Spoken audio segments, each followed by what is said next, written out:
No salão de velórios, entre orquídeas brancas e tapetes que abafavam passos, havia um silêncio de metal, o tipo que se instala quando o mundo inteiro tenta provar que nada mais existe além do que já foi marcado em horários e planilhas. As luzes estavam baixas, velas alinhadas como pequenas sentinelas, e no centro daquela composição impecável jazia o caixão fechado, urna de madeira clara polida, ornada com um laço que Juliana escolhera pessoalmente. Homens de terno olhavam o relógio com a delicadeza de quem observa gráficos. Mulheres murmuravam condolências curtas, como quem finaliza um e-mail corporativo. A família posava, bem recortada, para fotos que seriam compartilhadas em grupos fechados e em manchetes. Um repórter mantinha a câmera filmando a cena com a impassibilidade de uma verdade à espera de ser inventada. Maria Aparecida ficava nas extremidades daquele cenário como uma mancha de costume. Braços fortes de quem passou a vida lavando, polindo, cuidando das coisas alheias, até que assumiram a forma de sua própria memória. Vestia sua roupa simples, o lembrava-se sempre de um avental gasto e da cicatriz discreta na mão esquerda, consequência de um vidro que um dia lhe cortara enquanto guardava copos depois de uma ceia de família. Sabia a ordem das coisas, acomodar os travesseiros, trocar a água das flores, alinhar as fotos antigas que Juliana insistia em retirar por estarem fora de estética. Sabia também onde a dona Carmen guardava o bolo de fubá na geladeira, como ela costurava o terço no bolso e como apertava a mão de quem visitava com uma força que denunciava afeto genuíno. Era essa a presença que agora ocupava o lugar onde o corpo, ao menos aquele que alegavam, deveria repousar. Ela se aproximou do caixão com o mesmo gesto com o qual todas as manhãs ajeitava a fronha do travesseiro da patroa, sem alarde, com reverência. Deu uma última olhada para as mãos pintadas com esmalte pálido, para o véu que Juliana escolhera. Notou algo que a atravessou como uma sensação errada. O velório estava impecável, mas havia muitos pequenos detalhes que não batiam com a dona Carmen que conhecera. O terço que sempre ficava ao alcance do bolso não estava lá, o avental com restos de fubá também não.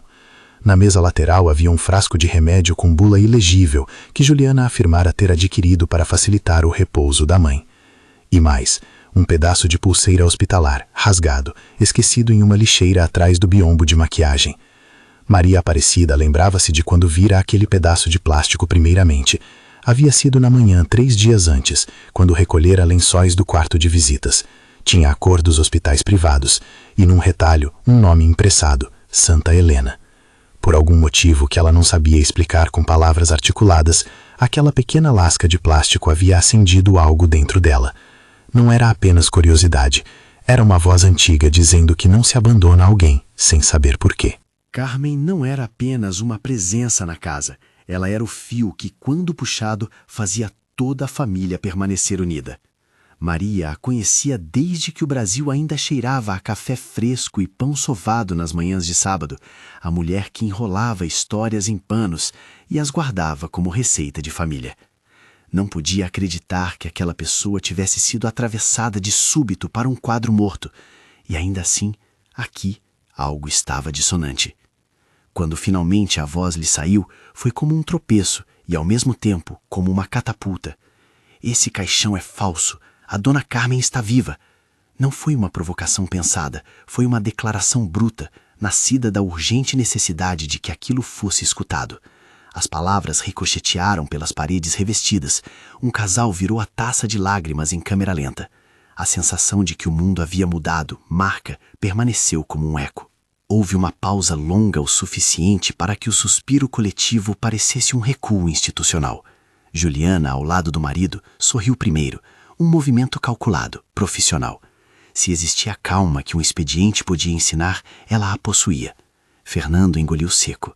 Não sabia se pelo que ouvira ou pelo som de sua própria respiração se alterando com a culpa que nos últimos meses vinha roubando espaço na sua garganta.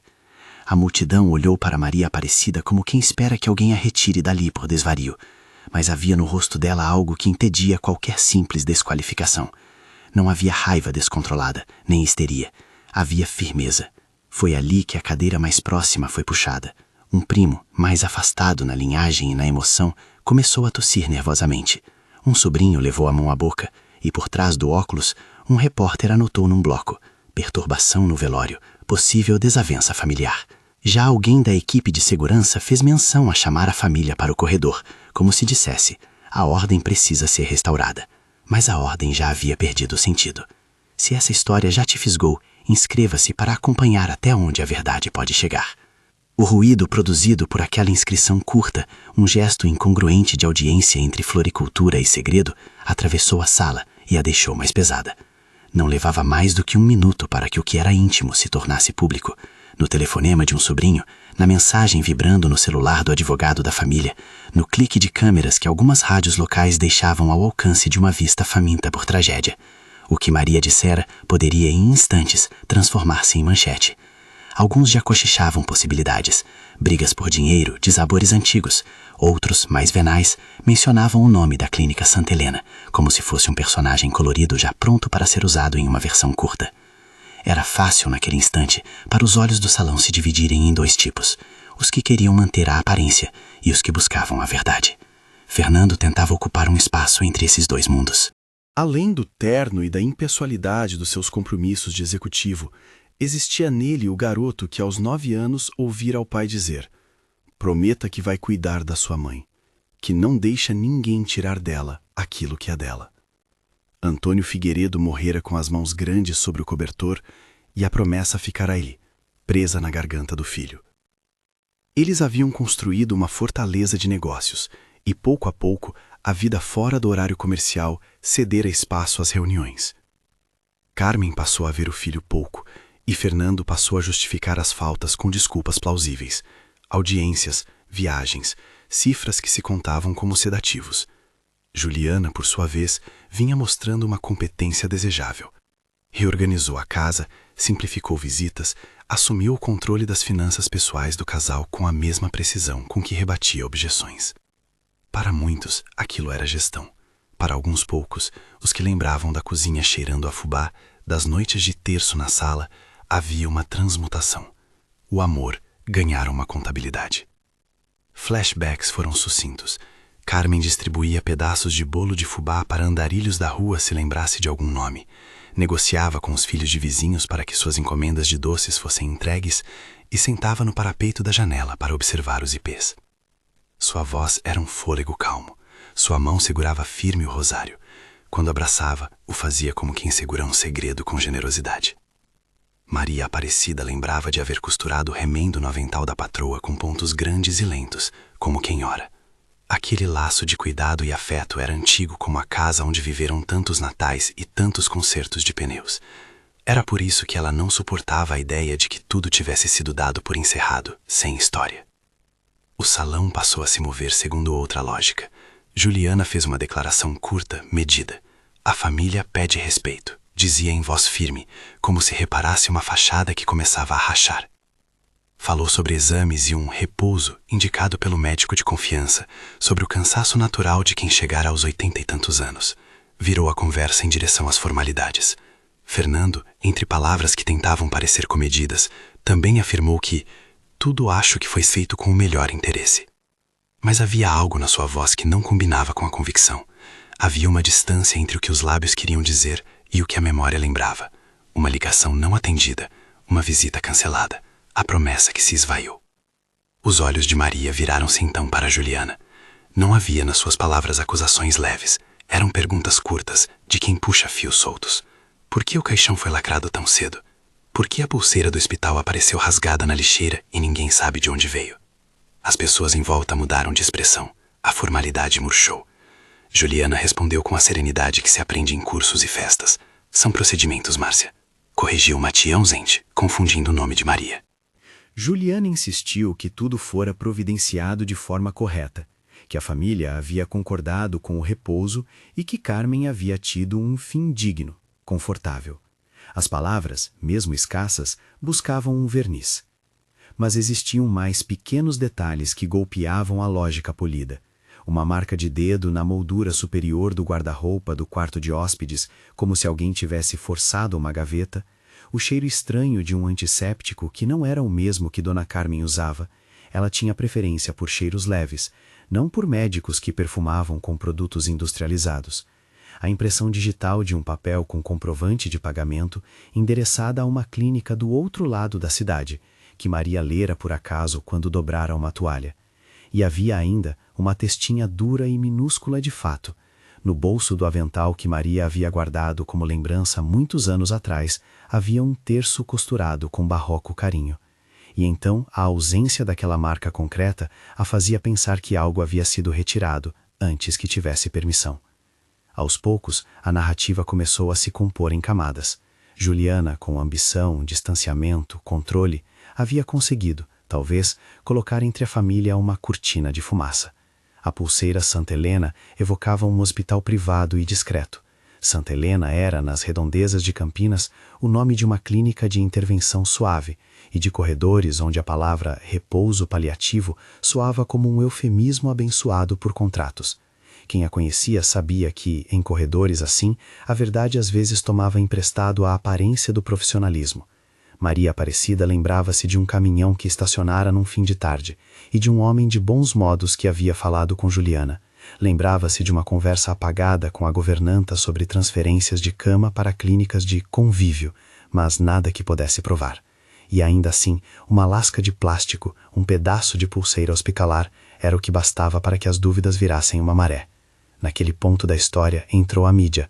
Um jornalista local, que sempre gostara de transformar sussurros em palavras, inclinou-se para a câmera e sussurrou uma manchete que mais tarde precisaria ser engolida pela família. O anão voltou dos mortos para a herança. A frase soava como título de jornal sensacionalista, um rótulo inventado para a comédia macabra da credulidade pública. Ninguém ali sabia bem a quem o título se referia, e por isso mesmo ele ganhou força. Era uma isca que nunca precisava ser explicada por completo, porque o vácuo substituía a verdade. Alguns cochicharam que havia um parente distante, um cunhado de baixa estatura, conhecido por Norberto, que de alguma forma aparecera nos documentos. Outros disseram que a expressão fora apenas uma piada cruel entre repórteres. Juliana franziu o seno. Fernando fechou os olhos por um segundo mais longo do que deveria.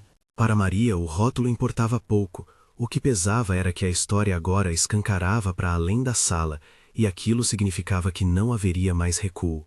Os cochichos se tornaram um zumbido. Uma tia começou a chorar, declarando que nada ali fazia sentido, e um primo pediu calma, enquanto apontava para o relógio da parede, como se pudesse medir o tempo que restava para uma resolução. A delegacia recebeu um telefonema de um vizinho preocupado. A segurança privada consultou tabelas. Um advogado aproximou-se com a calma calculada de quem cheira crise e enxerga oportunidades. A notícia atravessava o salão e a tornava parte de uma rede maior que consumia as intimidades alheiras com apetite impessoal. Foi então que o mais improvável aconteceu.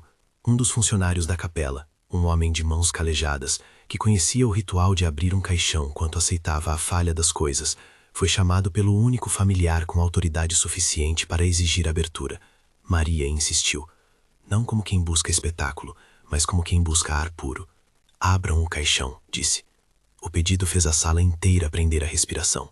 Juliana tentou impedir com um gesto pequeno, mas o que estava em jogo não era apenas o corpo que repousava, era a verdade sobre o que haviam permitido acontecer com Dona Carmen. O estrado rangia quando a tampa foi erguida. O gesto foi medido, quase reverente, e por um segundo todo o ar ficou pesado, como se o mundo aguardasse que a morte pronunciada pudesse ser confirmada. Fernando segurou o terço que sua mãe sempre costurara. Agora uma lembrança tangível que cabia na palma da mão, e por um segundo a sua vida inteira se resumiu àquela conta de oração, aos dedos que ele não tocara, aos bilhetes não escritos. A tampa foi levantada com o cuidado que se tem com livros de família, lento, inexorável, expondo aquilo que sua presença prometia resguardar. O vulto dentro do caixão havia sido preparado com perfeição estética, maquiagem discreta, cabelo penteado, uma blusa que Juliana escolhera. Mas o corpo que todos esperavam ver ali havia sido substituído por vazio. A almofada onde deveriam repousar mãos enrugadas estava lisa. Não havia perfume do corpo. Não havia o calor que até a memória poderia evocar. Foi como abrir uma caixa e encontrar dentro apenas o silêncio. Em segundos o silêncio se transformou em ruído. Um ruído de incredulidade, de gente que procurava entender como um ato tão limpo e cerimonial podia abrigar uma farsa tão assinada. Fernando sentiu a queda como se um fio invisível se rompesse. De joelhos deixou cair o terço entre os dedos. As lágrimas vieram numa tarde que não combinava com lágrimas de hospital. Eram lágrimas de quem reconhecia o próprio lapso. Eu prometi, repetiu para si, mais do que para os outros, palavra que deixou trilhas no carpete. Maria Aparecida, por sua vez, permaneceu em pé, como uma rocha que havia resistido à corrente e que agora via a superfície rompida pela verdade. Sua face estava lívida, mas havia ali também algo que lembrava a vitória. Não a de quem vence um duelo, mas de quem repara uma injustiça. Juliana ficou pálida. Por baixo do verniz social, um nó apertava-se em sua garganta. Seu olhar procurou fuga, estratégias. A sala à sua volta se fechou como se lhe trouxesse as paredes de uma cela, feita de expectativas e ambição. Havia olhares que a julgavam, outros que a condenavam, e, para além deles, o peso de documentos que algum dia poderiam ser conferidos. "Isso é absurdo", repetiu. "Alguém deve ter trocado." Sua voz vacilou pela primeira vez desde que assumira a rédea da casa. A câmera que captara o momento fez um clique quase imperceptível, e fora do salão, a notícia começava a difundir-se com a velocidade de sombra em filme. Uma capela em Campinas, onde um caixão aberto não revelou o corpo. Alguns já desenhavam teorias, outros, mais interessados em palcos do que em pessoas, lançavam manchetes. "O anão voltou dos mortos para a herança", era uma delas. E a frase passou na boca de alguns como prova de que em qualquer história sempre existe espaço para um personagem menor ser transformado em bucha de canhão das narrativas. Maria nem notou a manchete. Notou apenas que o fragmento da pulseira Santa Helena, aquele que guardara na manga do avental e que desde então aquecia seu peito com uma certeza, já não era só prova para seus olhos, era prova para os olhos de outros. Havia naquele momento uma mudança irreversível. A verdade que Maria carregara, pequena e crua, rompendo o verniz do salão, agora pulsava para além. A polícia foi acionada. Um telefone tocou com mãos trêmulas. Um fiscal da funerária pediu calma e, com voz trêmula, afirmou que os procedimentos teriam de ser revistos. Juliana foi levada para um canto com ares de consultoria jurídica e Fernando se dobrou sobre o próprio corpo como alguém que, ao perceber o erro, tenta recolher os retalhos. Para ele, a queda não era apenas moral, era financeira, era social, era o sentido de si que havia sido atirado no vazio.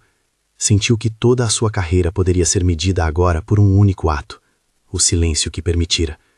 No corredor, Maria puxou do bolso o pedaço de plástico da pulseira hospitalar. O nome da clínica estava impresso em letras quase apagadas: Santa Helena, Joaquim Egídio. Era o bastante. Era o que havia faltado. Um endereço, um rastro, uma fresta de concreto por onde a verdade poderia sair. A multidão no velório se fragmentou em grupos, aqueles que queriam distância, aqueles que queriam drama, e aqueles que, por um motivo ou outro, já começavam a preparar palavras que seriam ditas perante câmeras. A imprensa, ávida, falava num tom que misturava horror e espetáculo.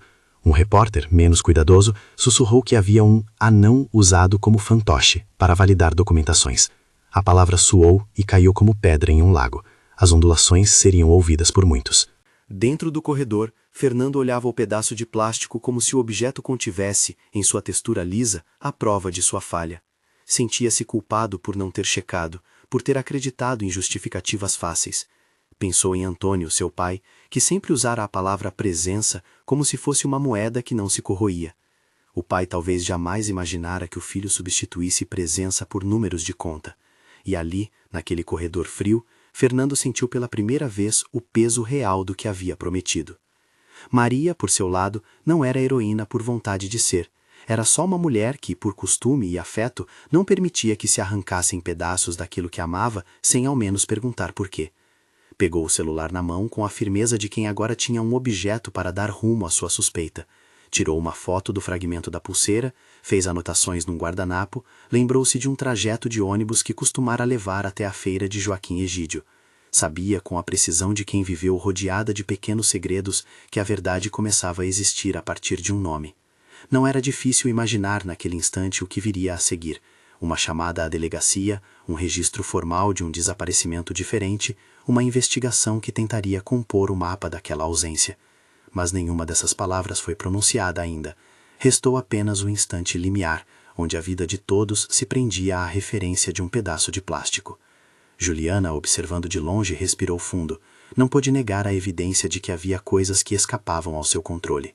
Ao mesmo tempo, a mulher que antes garantia ordem e estética sentiu que o jogo, finalmente, passa a ter regras que não dominava por completo. Havia talvez pessoas além de seu círculo com poder de questionar.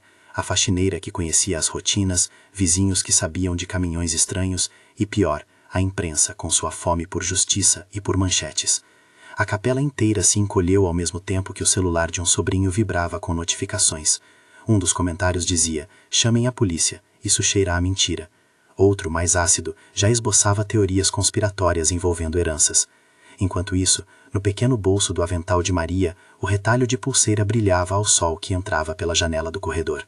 Era um brilho simples, porém implacável. A prova de que em algum lugar havia uma clínica que poderia abrigar uma mulher viva que todos julgavam morta. A cena do velório acabou por se transformar num palco de decisões. Fernando ergueu-se devagar, arrastando o terço pelo tapete. Olhou para Juliana, buscando ali algo que o ajudasse a entender se tudo aquilo era fruto de uma mentira arquitetada com frieza ou de um gesto que, por algum erro de percurso, havia se transformado em tragédia. Juliana encontrou seus olhos, e os dois viram o reflexo de uma vida que havia se dividido entre compromissos e afetos. O que antes era plano, agora era rachadura. Do lado de fora, a sirene da viatura já se aproximava. Havia quem a chamara nervosamente, havia quem tinha instrumentos para formalizar a denúncia. A polícia tocou a campainha da capela com a calma de quem precisa impor ordem apenas para que a investigação exista. No rosto do delegado que chegou havia uma mistura de rotina e surpresa.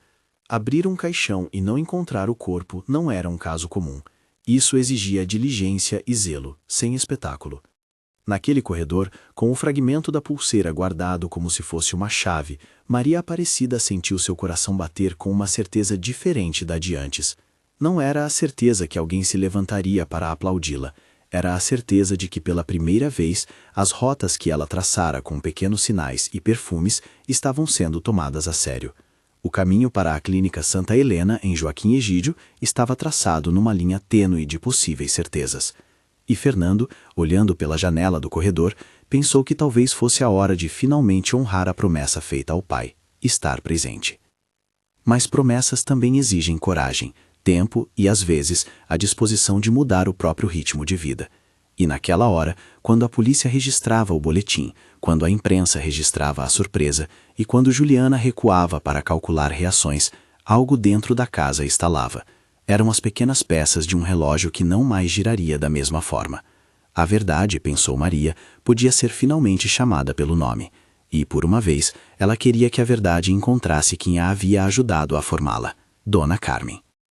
A ficha de registro na delegacia foi escrita em letras firmes e protocolares, mas o que ali estava sendo formalizado era uma violência disfarçada de cuidado. O delegado ouviu Maria Aparecida com atenção, anotando o nome da clínica e examinando o pedaço de plástico como se fosse um documento que precisava ser lido para entender uma mentira.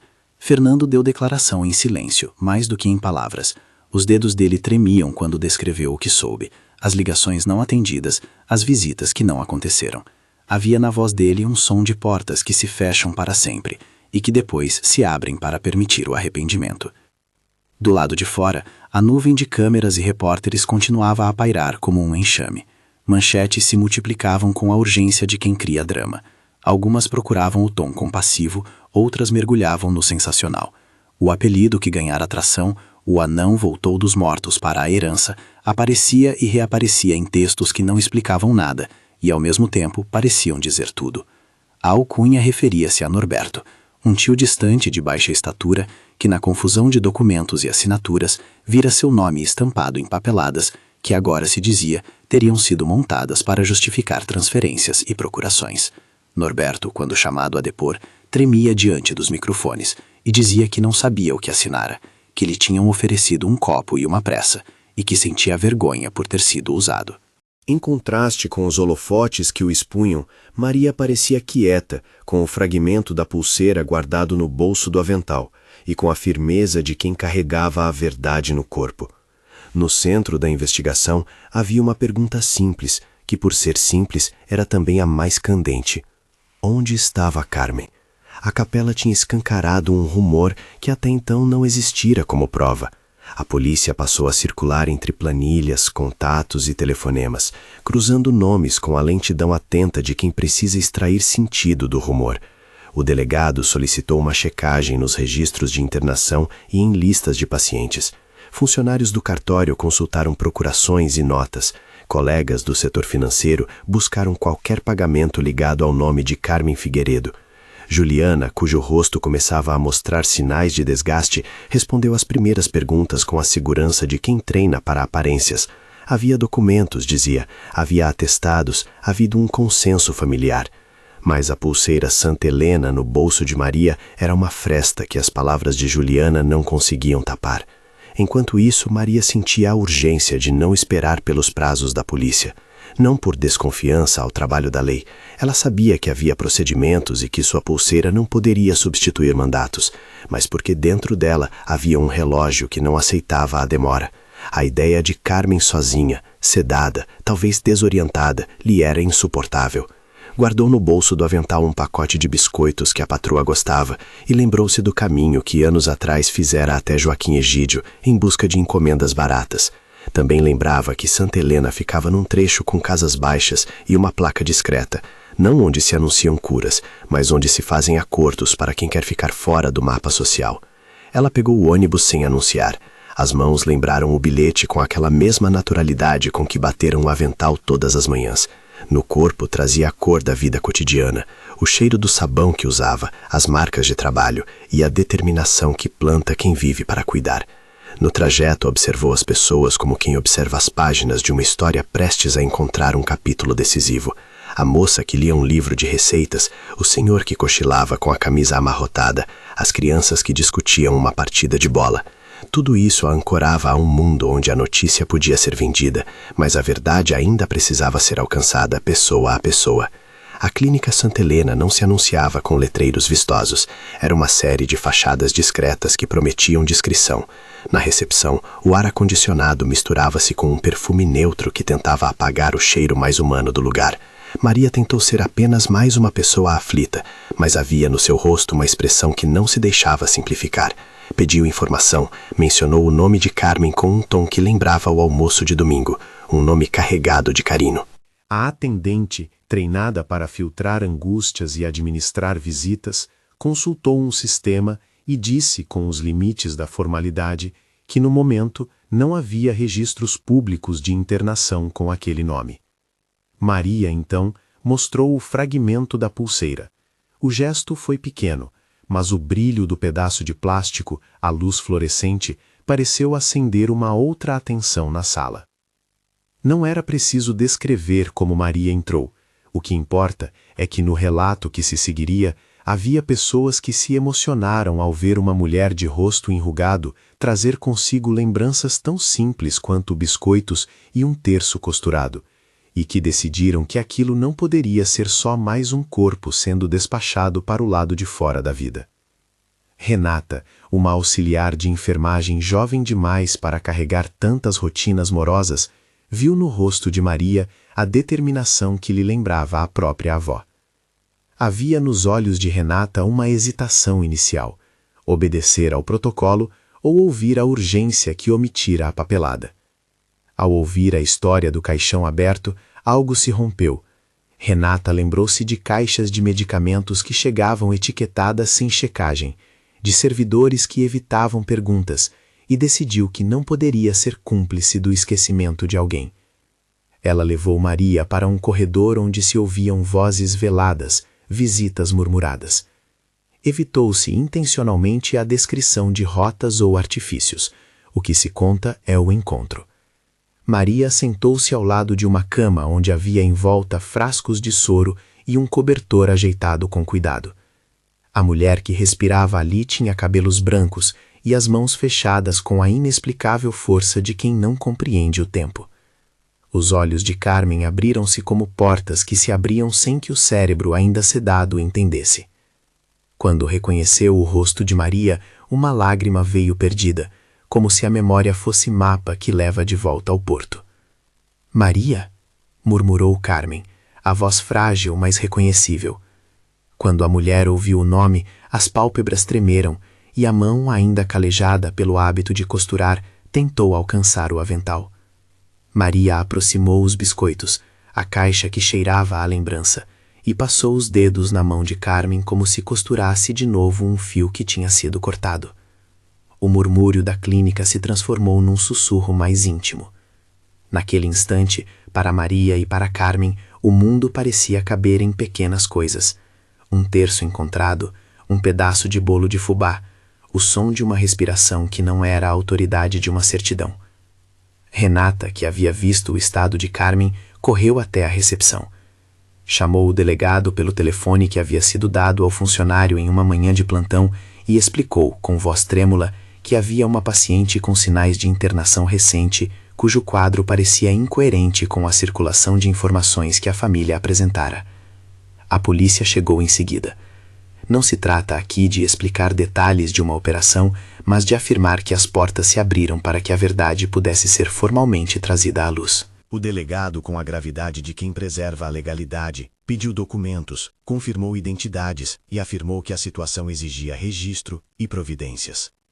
Juliana ficou sabendo do movimento pela imprensa e, por telefone, exigiu que a situação fosse contida. Sua voz, antes segura, vacilava agora, como se o chão de vaidades começasse a se partir. Fernando chegou ofegante, sem a gravidade de reuniões e sem a fachada segura do terno cortado. Veio como filho que não conseguira manter a vigilância prometida e que agora vinha para reparar.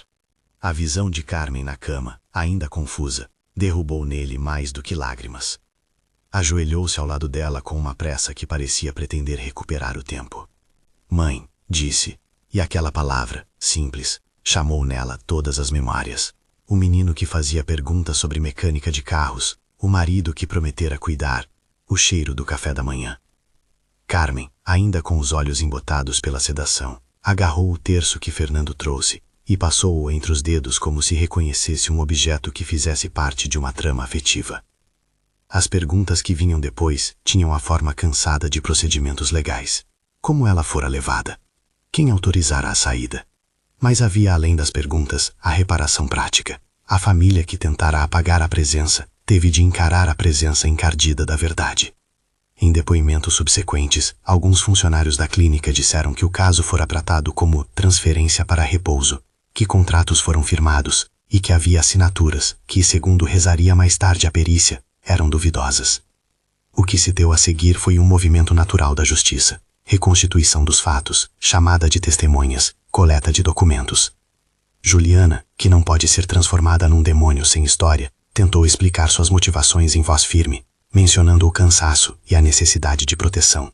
Mas a corte das evidências olhava com um rigor seco para a soma de pequenas mentiras que embasam grandes fraudes. No bojo do turbilhão legal, Norberto foi chamado a depor. Ele contou, com a timidez de quem sempre fora deixado de lado, que não lembrava de ter assinado nada, que a pressa e a natureza dos encontros o deixaram confuso, e que, por vezes, assinara papéis sem ler porque lhe era pedido como favor. Norberto não era parte do plano por vontade própria. Fora na linguagem dura da investigação, um instrumento manipulado. A imprensa, que já tinha feito dele um personagem de manchetes, precisou ajustar o tom, quando o homem falou contra a exploração de sua condição e sua dor. Ao final, Norberto recebeu apoio de movimentos comunitários que o ajudaram a restaurar sua dignidade, e sua presença em juízo acabou por fragilizar as justificativas de Juliana. Juliana foi indiciada por sequestro e falsidade ideológica. Não será contado aqui o julgamento em detalhes processuais, mas a sentença social foi imediata. Os amigos que antes aplaudiam as decorações passaram a vedá-la com olhares frios. Contratos foram revistos. Sua ambição, que antes era referência de eficiência, virou objeto de censura.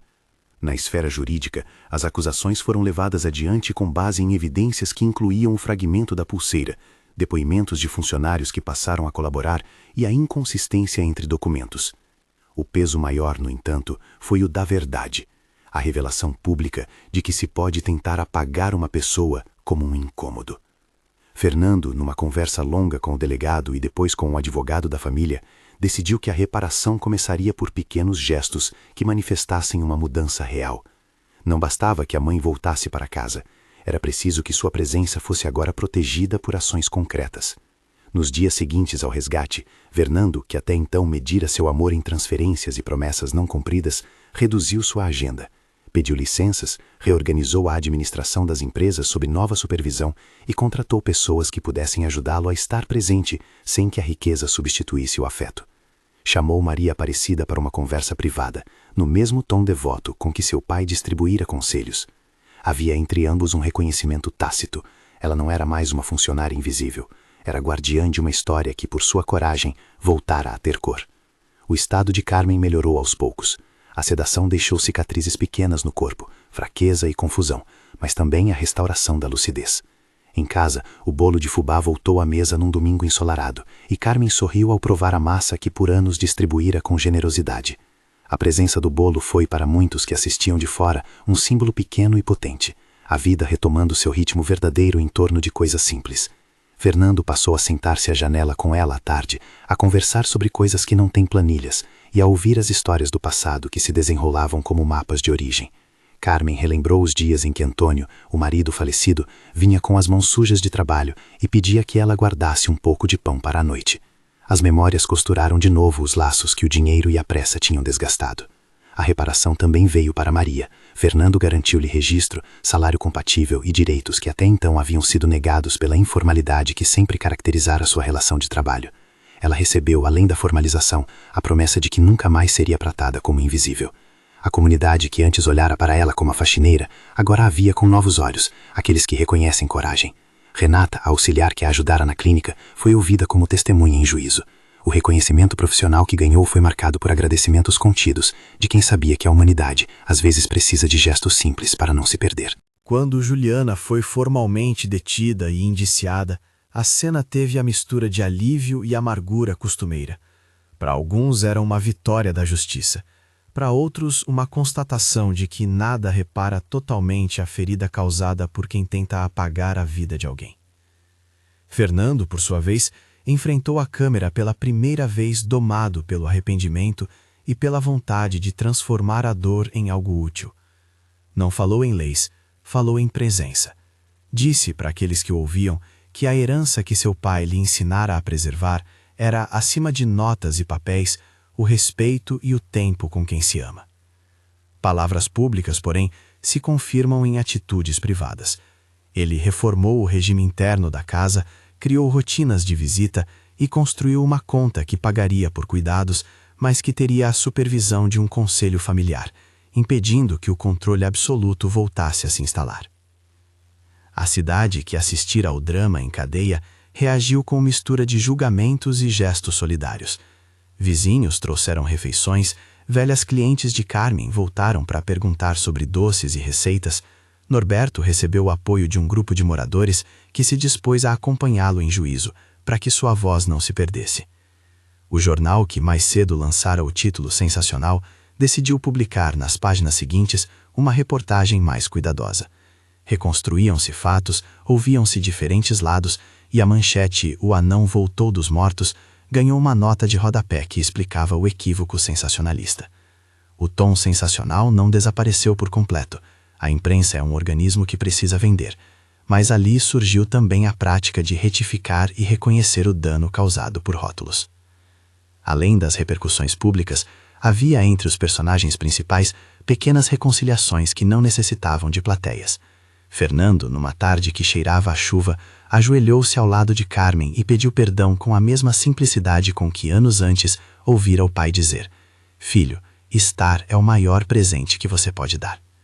Carmen apertou a mão dele, não como uma absolvição automática, mas como quem aceita a mudança quando ela vem acompanhada de cuidado verdadeiro. Em outra cena, Maria, com as mãos ainda marcadas pelo trabalho, tomou a decisão de não sair da casa. Havia uma proposta de emprego formal que trazia estabilidade, e ela aceitou em nome de uma relação que agora tinha reconhecimento e respeito. Os dias seguintes foram de reconstrução. A casa, que antes se alinhava às exigências da imagem, passou a respirar a cozinha verdadeira. O bolo de fubá circulava nas manhãs, terços apareciam nos bolsos e as chaves já não eram exclusivas. Fernando criou um calendário de visitas para que Carmen não fosse mais isolada por decisões de terceiros. Criou também um fundo que ajudava a financiar pequenas causas na comunidade, uma forma de traduzir a ideia de que a justiça social não é apenas punitiva, mas restauradora. A reparação para Maria veio com novas condições de trabalho, salário digno e carteira assinada. Para Renata, reconhecimento profissional. Para Norberto, um pedido público de desculpas e apoio para a reinserção social. A história, que chegara às manchetes com escárnio e rótulos, virou exemplo em rodas menores. reuniões de bairro, rodas de conversa em centros comunitários, sermões em igrejas que discutiam com paixão. Havia um aprendizado prático. Rapidamente reconhecido por muitos, a presença de quem cuida precisa ser valorizada. O caso de Carmen virou também motivo para que hospitais e clínicas revisassem procedimentos de autorização e de transferência, não por detalhar processos, mas por reforçar a ideia de que o cuidado precisa de transparência. No leito, Carmen recuperou a voz plena num domingo de sol. As mãos dela, que tanto haviam dado, apertaram a de Maria com um afeto que não exigia palavras. "Você me trouxe de volta", disse, e naquela frase havia a contagem de muitos dias simples e de uma fidelidade antiga. Maria, que durante anos aceitara o silêncio de quem serve, agora era vista como alguém que, num momento, colocou-se à frente da injustiça. Havia na cidade quem fizesse homenagens discretas, um bilhete numa padaria dizendo obrigado, um convite para que viesse à missa da comunidade. Nada disso substituiu o que havia sido perdido, mas compunha uma rede de reconhecimento que devolvia o senso de dignidade. Juliana, em audiências, tentou explicar suas escolhas. Falou de medo, de cansaço, da sensação de querer proteger aquilo que julgava ser seu. A lei, impessoal e humana, olhou para os atos e para suas consequências. A sanção que veio foi a consequência legal esperada: afastamento de responsabilidades administrativas, restrições e, em última instância, uma pena que equivaleria ao ver sua vida pública reduzida ao silêncio entre os parentes. Não houve nas sentenças um tom de alegria por parte daqueles que desejavam vingança. Ao contrário, havia um recado claro de que a justiça não se deixa dobrar por interesses privados. Juliana perdeu mais do que bens. Perdeu a confiança de quem acreditara nela. Na casa, o terço costurado no bolso que, anos antes, Carmen guardara com tanto zelo, voltou ao lugar de honra. Fernando comprou um novo avental para Maria, insistiu em que ela aceitasse e ajudou a costurar um bolso novo, onde o terço pudesse viajar seguro. Havia simbologia simples em cada gesto, a vida que retorna ao seu lugar quando se reconhece o valor de quem cuida.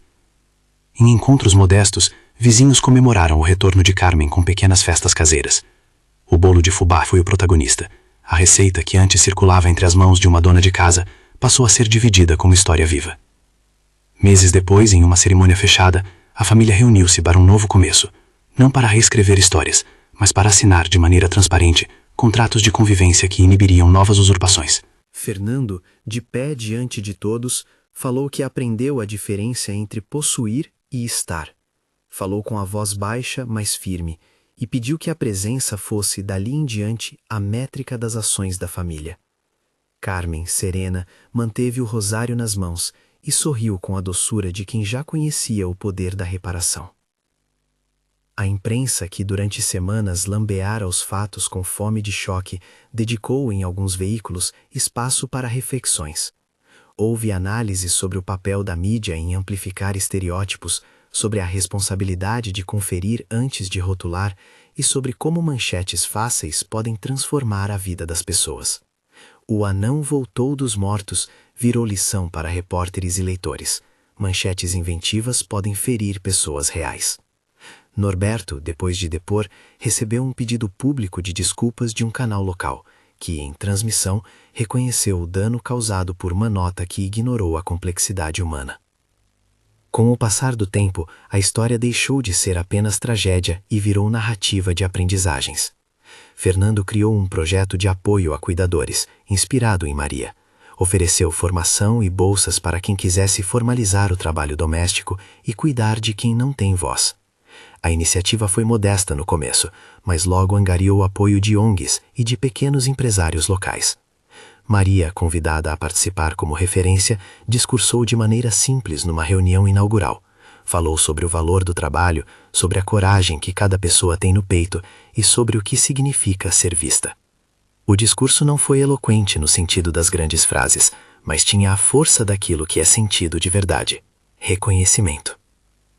Carmen, nos meses que seguiam, voltou a caminhar pelo jardim da casa. Olhava as flores com o olhar de antes e às vezes parava para observar as pessoas que passavam. Não havia no rosto dela a amargura exposta. Havia, sobretudo, a paciência de quem encontrou apoio. Em dias de visita, sentava-se à mesa com Maria e dividia pedaços do bolo, lembrando-se de receitas que levavam o gosto do tempo.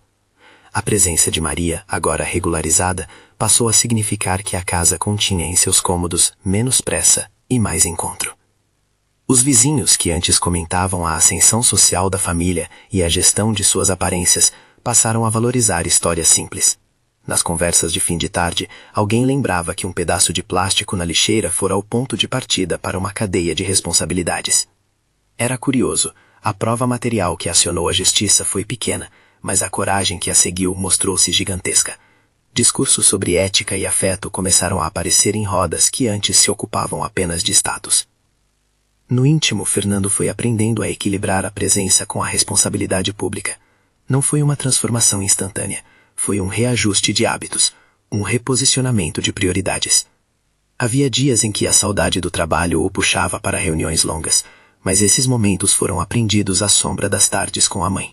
Ele criou rituais simples, telefonemas no almoço, um passeio semanal e uma agenda que priorizava o que antes fora negligenciado.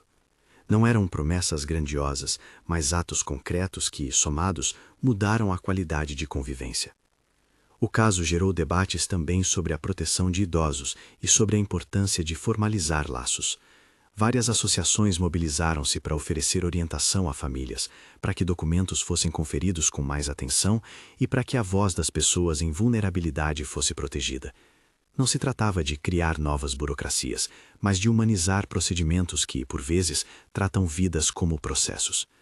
A história encerrou-se, para quem acompanhou de perto, com um epílogo que não chamava a atenção para grandes espetáculos. Carmen voltava a cortar o bolo, Fernando apertava as mãos de quem o visitava com mais atenção, Maria dormia com a tranquilidade de quem encontra justiça no reconhecimento. Havia, sim, cortes e cicatrizes. A confiança que se quebra não se refez por completo, feridas emocionais permaneceram. Mas o que se viu ao fim foi um esforço coletivo por reparar, por transformar dor em cuidado e por reordenar valores. Ao pensar no que fizera a imprensa com o título sensacionalista, era possível ver como as palavras podem reconfigurar vidas. O rótulo que buscou chocar e diminuir acabou servindo de advertência. Histórias humanas merecem compostura, não só choque. A alcunha do anão foi, para alguns, um esquecimento cruel, para outros, um aprendizado de que jamais se deve reduzir uma pessoa ao tamanho de uma manchete. Norberto, por sua vez, foi restituído aos poucos, recebeu pedidos de desculpas e ajuda para retomar sua rotina com dignidade. No fim, a lição se mostrou clara na rotina mais direta. A verdadeira herança que Antônio deixara ao filho não era de bens, mas de presença.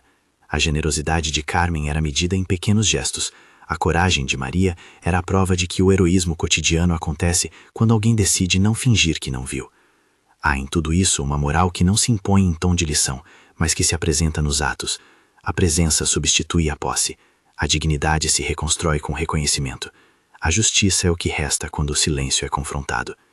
Quem viu aquela casa depois do que aconteceu notou mudanças sutis. O terço no bolso, o avental recém-costurado, o bolo que circulava e as visitas que voltaram a ser um ritual. Não foi um final épico, foi um recomeço feito de coisas pequenas. E é justamente nessas pequenas coisas que mora a força de uma história que poderia, facilmente, ter sido só tragédia. Se esta história tocou você, pense em alguém que precisa mais da sua presença do que dos seus bens. Comente abaixo quem precisa do seu tempo. E compartilhe, para que mais pessoas lembrem que a maior herança que podemos deixar é o nosso estar.